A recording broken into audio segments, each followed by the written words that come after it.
제가 이번에 설명해 드릴 케이스들은 실제 고객사에서 저희가 프로젝트를 해보고 진행된 상황 그대로 한번 재현을 한번 해보겠습니다.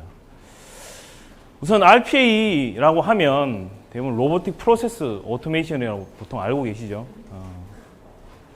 이제 인간이 할 수 있는 부분도 있고요. 로봇이라는 소프트웨어가 할 수 있는 부분도 많이 존재하게 됩니다. 그러면 가장 중요한 게 뭐냐? 로봇하고 사람이 긴밀히 협업을 할 수 있는 그런 환경이 돼야 됩니다. 저희가 프로젝트를 진행을 하다가 PI, 즉 프로세스 개선을 많이 하는 경우가 많이 있습니다.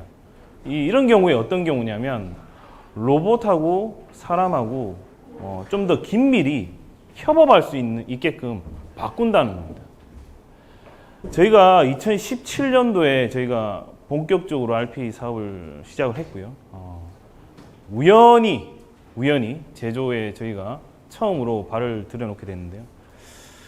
그 제조회사에 제가 처음에 컨설팅을 하려고 간 것도 아니고요. 우연히 저희가 제가 아는 분과 같이 가게 됐습니다. 반도체 회사입니다. A 반도체 회사고요. 굉장히 유명한 반도체 회사 중에 하나입니다. 그 부서에서 재미난 일이 벌어졌습니다. 어떤 일이 벌어졌냐면 대부분이 이제 통관이라는 수출 신고를 하는 회사들이 굉장히 많이 있어요. 아마도 제 생각에 글로벌 업체들이나 국내에 있는 많은 업체들이 수출은 다 신고를 하실 거예요. 수입 수출 신고 다 하세요. 관세청을 통해서 다 신고를 하십니다. 그런데 문제는 있습니다. 뭐냐면 주말에도 마찬가지로 신고를 한다는 겁니다. 주말에 일을 하고 싶지 않은데 주말에도 출근을 해야 된다는 부담감이 있다는 겁니다. 저는 우연히 놀러 갔다가 소프트웨어에 대해서 좀 컨설팅을 하려고 갔었는데 이 경우에는 RPA 솔루션이 들어가면 괜찮겠다라는 생각이 들어서요. 그 자리에서 바로 로봇이 하는 걸 보여줬습니다. 담당하시는 과장님이 처음에 딱 보시더니 이건 뭐죠? 사람이 하는 건가요? 물어보시더라고요. 사람이 하는 게 아니고요. 로봇이 일을 하고 있는 모습입니다. 라고 얘기를 하니까 깜짝 놀라시더라고요. 그게 2018년도 1월 달입니다. 잠시 들어오신 팀장님이 이거 뭐죠? RPA입니다. RPA. 소프트웨어가 실제로 일하는 걸 보신 거예요. 이런 세상이 있나요? 라고 해서 제가 두 번째 방문을 하게 됐어요. 자리를 다시 만들어 줄 테니까 한번 와서 좀 다른 부서들하고 통째로 좀 설명을 좀 했으면 좋겠다 라고 얘기를 하셔가지고 시작을 했습니다. 저희가 제조에 가장 먼저 발을 들여놓은 RPA 솔루션 중에 하나입니다. 재밌습니다. 그 부서는 수출 부서고요. 그 부서에 약 한 5분 정도가 하루에 250건에서 300여 건을 계속 신고를 하고 계셨어요. 어떻게 신고를 하고 계셨냐면 우선 공장과 본사가 바로 옆에 붙어 있어요. 공장과 본사하고 바로 붙어 있는데 공장에서 먼저 인보이스 문서를 실물을 가지고 이동을 하기 시작합니다. 들고 본사로 이동을 합니다. 제가 한번 걸어보니까 한 15분 정도 돼요. 걸어서 이동을 해서 본사 자리에 와서 그 문서를 보고 본격적으로 업무를 시작하는 거였어요. 로봇이 할 수 있을까요? 물어보시더라고요. 저희가 프로젝트를 시작을 하기까지 처음 소개와 시작하기까지 한 달도 채 안 걸렸어요. 하면서도 담당자분은 진짜 로봇이 할 수 있나요? 계속 물어보셨어요. 계속. 진짜 로봇이 할 수 있을까요? 하나하나씩 저희가 진행을 하기 시작했습니다. 업무를 분석을 했던 거죠. 어떠한 업무에 어떻게 로봇이 하면 가능할까? 우선 뒷부분이 실물 뒷부분부터가 문제였어요. 실물 뒷부분은 다 소프트웨어로 움직이기 때문에 모조리 다 RPA로 할 수가 있었습니다.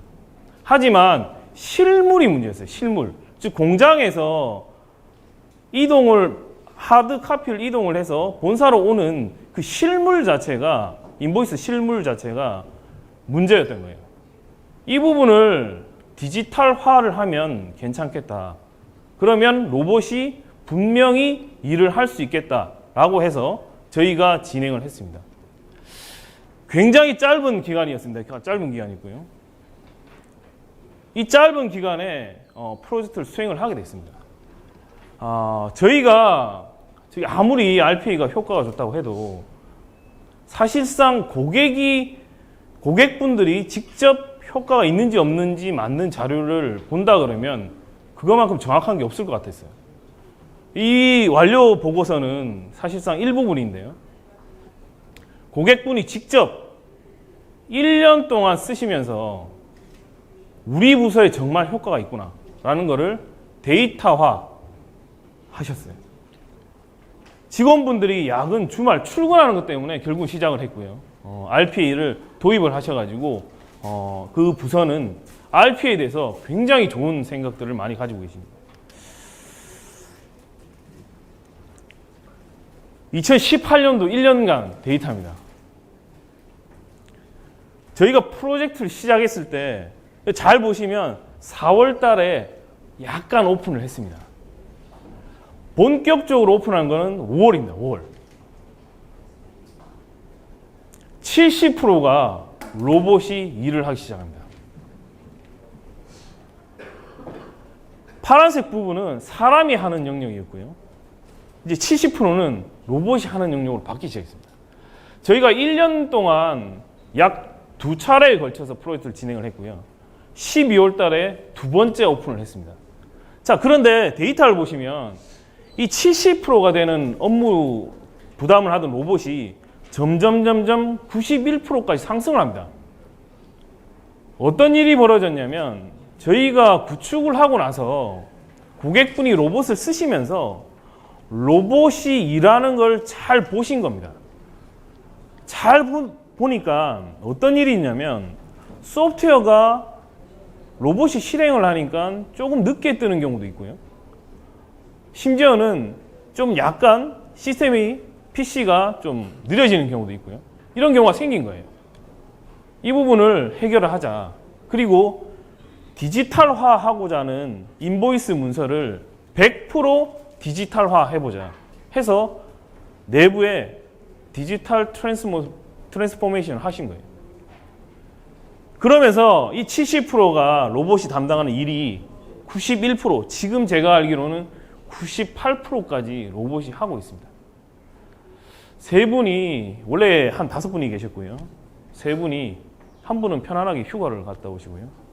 두 분은 다른 부서로 재배치돼서 일을 하고 계십니다.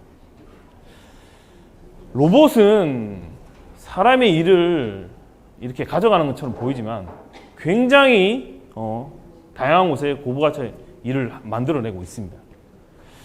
보시는 것처럼 저희가 1년 동안에 쓰면서 고객분이 실제로 로봇이 하는 상황을 조사를 했고요.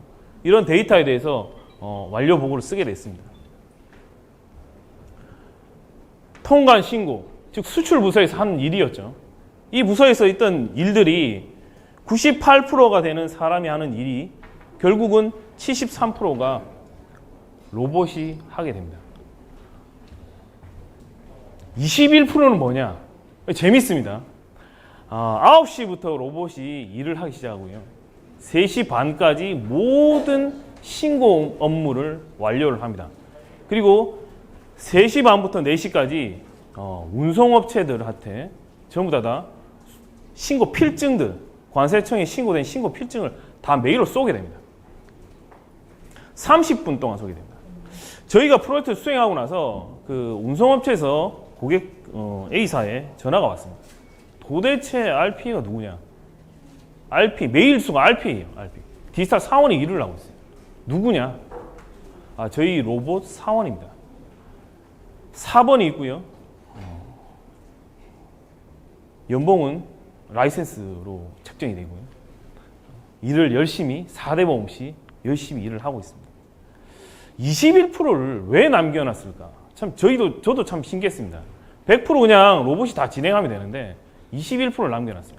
이 21%가 뭐냐면 만약에라도 로봇에 장애가 생겼을 때, 전기가 끊어졌을 때 또 신고를 진행을 해야 됩니다. 그러면 그 부분은 사람이 좀 했으면 좋겠다. 재밌는 부분입니다.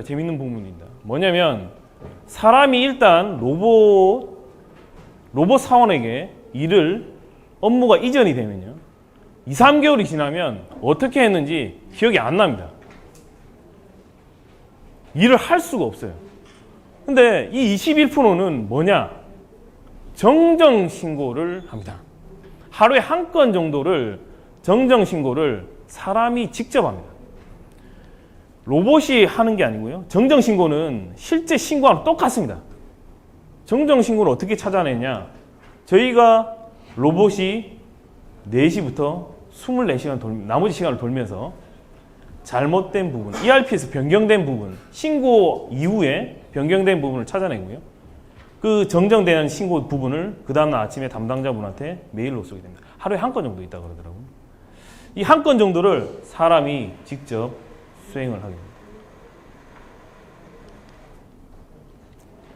두 번째 사례입니다. 저희가 좀 처음에 좀 힘들었습니다. H사인데요. 식품입니다. 처음에 현업 담당자분이 반대를 하셨습니다. 내일을 로봇이 대신하기 때문에 내일을 결국은 로봇한테 빼앗기는 일이 벌어지죠. 제가 다르게 제안을 해봤습니다.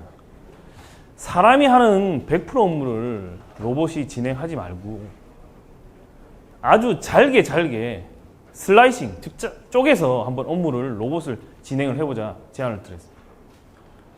굉장히 세부적으로 아주 잘게 쪼갰습니다. 잘게. 어떻게 보면 처음부터 끝까지 하는 업무를 어느 사이트에 들어가서 다운로드까지 하는 것까지만 로봇이 하자라는 것처럼 아주 잘게 쪼갰어요. 굉장히 잘게 쪼개서 프로젝트를 진행을 했습니다.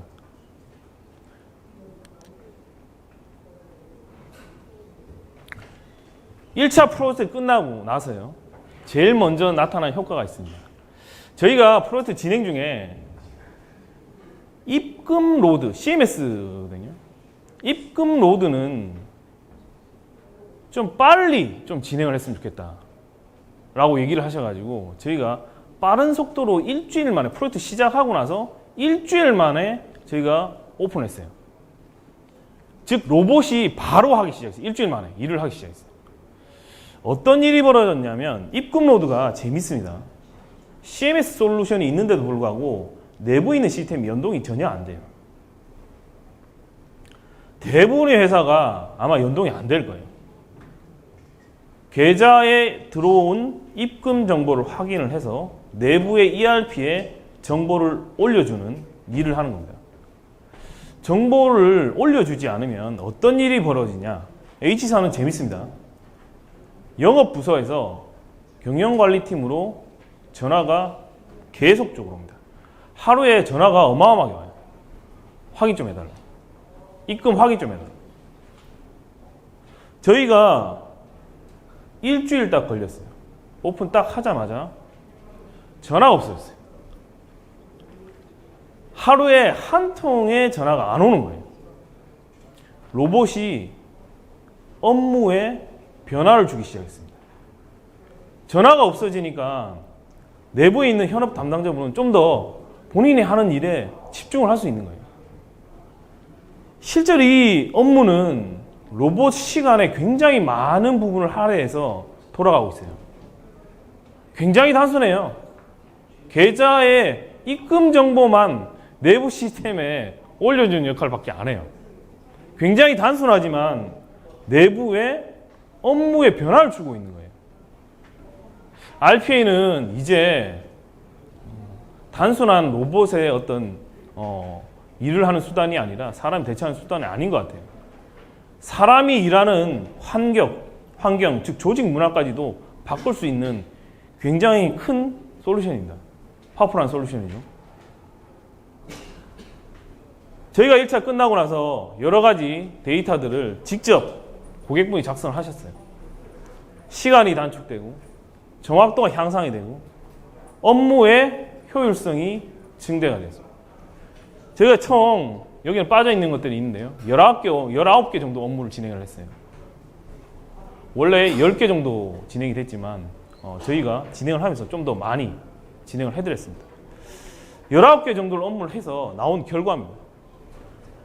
단순하고 반복적인 업무는 감소가 되고 비용 절감의 효과가 있고 휴먼 에러가 없어지죠. 마지막으로 금액적으로 한번 보자. 도대체 로봇이 비용 절감 효과가 있을까? 제가 작성할 수 없습니다. 이 데이터는 연간 약 한 4,200만 원 정도 절감이 된다고. 로봇 한 대. 라이센스 굉장히 쌉니다. 이번 케이스는 제조입니다. 자동차 쪽이고요. C사입니다. 너무 최근에 저희가 프로젝트 끝났고요. 약 9개 정도 업무를 진행을 했습니다. 1차 프로젝트로 9개 정도 진행을 했고요. 1차 프로젝트 이후에 담당자분이 RPA 팀이 만들어졌습니다. 담당자분이 직접 로봇 사원과 함께 공장을 돌기 시작했습니다. 저도 몰랐습니다. 공장을 다 투어를 하셨더라고요. 저희 요번에 입사한 로봇 사원입니다. 로봇 사원하고 협업할 수 있는 시스템에 대해서 공장을 돌면서 설명을 하신 겁니다. 저희가 9개를 진행을 했는데요. 2개가 대박이 났습니다. 효과가 큰 겁니다. 굉장한 효과가 난 겁니다. 사실 저희도 그만큼 효과가 날 줄 몰랐어요. 공장을 돌면서 전부 다 진행을 하다 보니까 로봇 사원이 어떻게 일을 하는지 보신 거예요. 끝나고 나서 이번에 2차로 프로젝트를 크게 할 예정인데 어떤 업무를 하시겠냐, 어떤 업무들이 필요하냐라고 메일로 취합하기 시작했어요. 약 240건 정도 올라왔고요. 240건 중에서 추려서 120건 정도를 만들어 오셨더라고요. 제가 이번에 완료 보고를 하면서 내려갔습니다. 120건 너무 많습니다. 한 번에 진행할 수 없습니다. 제가 그래서 약 30건에서 40건 정도만 좀 했으면 좋겠다라고 얘기를 했고요. 30건에서 40개 정도 업무 프로세스를 진행할 예정입니다. 근데 어떤 업무냐? SCM 업무입니다. 생산 쪽에 SCM 업무 굉장히 많이 있어요. 자동차죠. 현대 쪽하고 일항이 많이 있습니다. 또는 외국의 유명한 테슬라도 있죠. 어떤 데이터를 웹에 들어가서 다운로드 받고 엑셀로 정리를 합니다. 빠른 속도로 정리를 하고 내부의 시스템에 모조리 다 업로드를 합니다. 딱 한 개의 케이스만 저희가 해드렸습니다.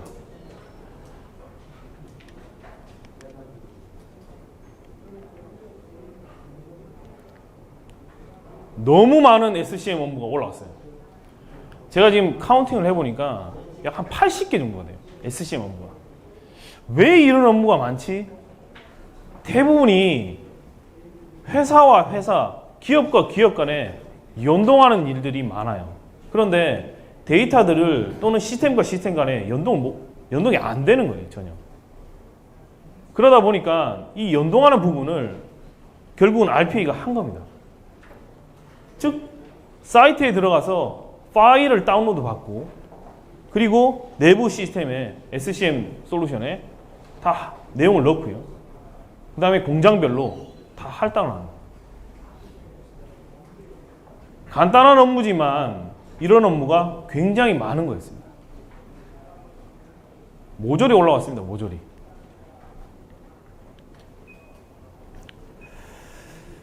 이번에 소개해드릴 F사와 H사는요, RP만 하는 건 아니고요. 저희가 레인보우 브레인이잖아요. 브레인입니다. 브레인. 인공지능도 같이 하고요. 제가 94년도에 뉴럴 네트워크를 하기 시작해서 알파고가 나오기 전까지 AI를 한다고 얘기했지만 그들도 보지도 않았었습니다. 지금은 알파고 굉장하죠. AI 기술을 RPA에 접목을 해보자. 물론 오토메이션 애니웨어라는 제품이 굉장히 잘 돼 있어요. 어떻게 잘 돼 있냐면 제가 약간 설명을 좀 해드리겠습니다. 비개발자가 RPA를 구현하는 데 있어서 가장 잘 돼 있는 솔루션이 제 생각에 오토메이션 애니웨어입니다. 저는 국내에 들어와 있는 솔루션 포함해서 다 씁니다. 사용을 할 줄 압니다. 근데 AI는 굉장히 쉽습니다. 그러니까 비개발자가 업무 담당자분이 조금만 시간을 투자하면 충분히 업무 자동화를 만들 수 있다는 겁니다. 이런 솔루션이 없죠. 물론 좀 더 기능을 확장한다 그러면 개발자분이 붙으시면 더 좋아요. 하지만 비개발자도 충분히 할 수 있다는 겁니다. 배우기 쉽다는 거죠. 거기에 오토메이션 애니웨어라는 제품은 봇 스토어를 만들어 놨어요. 봇 스토어에 뭐가 있냐면 AI 기술을 쓸 수 있는 봇들이 존재해요. AI, 인공지능 기술을 쓸 수 있는 봇들이 존재한다고. 자, 그러면 인공지능 하죠. 업무에 아주 정확한 업무 분야에 AI 기술을 적용을 한다 그러면 아마 정확도나 AI 기술을 가장 현실적으로 적용할 수 있는 곳이 아닌가 싶습니다. 자, RPA에 AI를 붙이는 겁니다. 재밌습니다. 국내에 S넷이라는 재미난 사이트가 있습니다. 어떤 사이트냐면 오픈마켓을 모조리 한 군데로 다 통일을 해놨습니다. 네이버에 가서 제품 등록을 하고요. 11번가에 가서 제품 등록을 합니다. 또는 또 다른 오픈마켓에 또 등록을 하는 겁니다. 굉장히 귀찮은 일입니다. 아마 이 시점에 이 제품이 나오기 전까지 RPA가 있었다면 아마 RPA가 다 등록했을 것 같아요. 근데 하지만 그 솔루션이 RPA보다 먼저 국내에 많이 깔려있는 상태가 된 거죠. 그 솔루션은 내부에서 제품 등록만 하면 오픈마켓 전부 다 연동되어 있는 사이트에 다 등록돼요. 그리고 오픈마켓에서 들어온 모든 주문에 대한 정보들이 그 사이트 안에 다 들어오고요. 그 사이트 안에 들어온 내용을 다운로드 받아서 쓰시는 거예요. 공룡 젤리 제품 코드가 0001입니다. 공룡 젤리 제품 코드 001 주문 굉장히 쉽죠. 문제는 오픈마켓에 올라갈 때 공룡 젤리라고 올라가지 않는다는 게 문제입니다. 즉 무슨 얘기냐면 판매자들이 제품을 팔 때 굉장히 많은 화려한 어구들을 붙입니다. 아이들이 정말 좋아하는, 아이들이 놀면서 먹을 수 있는 이런 식으로 굉장히 많은 어구들을 붙이게 됩니다. 그 어구를 보고 담당자, 현업하시는 분들이 보고 이 제품은 공룡 젤리구나 해서 내부에 발주 시스템에 이렇게 주문을 시작합니다. 어렵죠. 사람이 많이 붙어야 됩니다. 오픈마켓에 1,500건, 매일 1,500건, 2,000건 데이터들이 들어오면 일일이 사람이 보고 내부 시스템에 바꿔서 넣어야 돼요. 못합니다. F사도 굉장히 많고요. H사도 굉장히 많습니다. 저희가 처음에 F사에 시도를 했고요. AI 모드를 써보자. AI 기능 중에 퍼지라는 이론이 있습니다. 퍼지라는 모호한 데이터를 다루는 기술이고요. AI의 한 분야입니다. 퍼지라는 기능을 활용을 해서 얘를 찾아보자. RPA는 데이터의 정확도 때문에 대사 작업을 많이 수행을 합니다. 하지만 데이터가 비슷한 건 찾아내지 못해요. 자, 퍼지는 가능합니다. F사에 저희가 안 되면 그 업무 드랍을 하겠다고 얘기를 했습니다. 적용을. 사람이 찾는 것보다 더 정확해요. 심지어는 사람이 실수한 것도 찾아냅니다. 저희가 H사에 원래 2개 모듈을 2개 업무에 적용을 하려고 했었고요. 지금은 4개 업무에 다 적용이 되어 있습니다. 똑같은 모듈을 AA라는 솔루션을 이용을 해서 저희가 만들어진 모듈을 가지고 AI를 적용을 했습니다. 사람이 비슷한 데이터를 찾고 내부 시스템에 등록하는 걸 로봇이 수행을 하는 거죠. 저희가 지금 1차, 2차를 수행을 했고요. 2차에 업무를 이제 끝낼 10월 말에 종료를 합니다. 이미 5개 업무에 AI 모듈이 적용이 되고요. 지금 현재 활용하고 계십니다. 즉 보시면 AA 제품에는 재미난 기능들이 많이 있습니다. 그 중에 하나가 IQ봇이고요. IQ봇은 OCR 기능의 단점을 해결한 솔루션이에요. OCR의 단점이 뭐냐면 재미있는 단점이 하나 있습니다. 문제는 뭐냐면 스캔을 할 때 문서가 밀려요. 이렇게 스캐닝 될 때 문서가 밀려서 들어갑니다. 그러면 위치가 자꾸 바뀐다는 게 가장 큰 문제예요. 위치가 바뀌는 거예요. 위치가. 제가 인식하고자 하는 OCR을 인식하고자 하는 위치가 자꾸 바뀌는 거예요. 또는 뭐 스캐너의 상태에 따라서 약간 틀어지기도 합니다. 심지어는 인보이스 문서가 거래처마다 다 다른 거예요. 표 양식도 다르고요. 이런 부분을 어떻게 할 수 없을까? 머신러닝을 가지고 문서를 학습을 시킵니다. OCR에 머신러닝을 붙인 거예요. 지금까지 없었어요. 근데 머신러닝 붙여놓은 기술이죠. 즉 커그니티브 기술을 이용을 해서 붙인 겁니다. 저희는 퍼지 로직과 머신러닝을 약간의 머신러닝을 붙였고요. IQ봇에는 문서의 OCR 영역에 머신러닝을 붙였습니다. 문서 분류하는 것까지. AA 솔루션은 AI를 가장 빠르게 적용할 수 있는 솔루션 중에 하나고요. 그 중에 구글 비전 AI라는 기술을 아마 알고 계실 거예요. 구글에 있는 서비스를 어떻게 하면 AA의 즉 RPA 솔루션을 이용할 수 있을까? 그냥 봇 스토어 가셔가지고 다운로드만 하시면 됩니다. 그냥 클릭만 하면 그냥 내 로봇 PC로 봇이 다운로드가 돼요. 그 다운로드된 봇은 바로 그 자리 업무에 바로 적용을 하시는 거예요. 제가 안에 어떻게 구조가 돼 있든 잘 모르시는 분들이 많겠죠. 하지만 활용하는 거는 충분히 가능하실 거예요. 그래서 저희는 이 F4와 H4의 AI 모듈을 활용을 해서 업무에 적용을 했고요. 이 업무를 가지고 현재 로봇이 열심히 일을 하고 있습니다. 컴돌이, 컴순이, 트레바리라는 직원이 있고요. 컴돌이는 열심히 24시간 열심히 일을 하고 있습니다. 이것으로 제가 다양한 유즈 케이스에 대해서는 설명을 마치고요. 뭐 질문을 주시면 답변 드리도록 하겠습니다. 자, 지사님도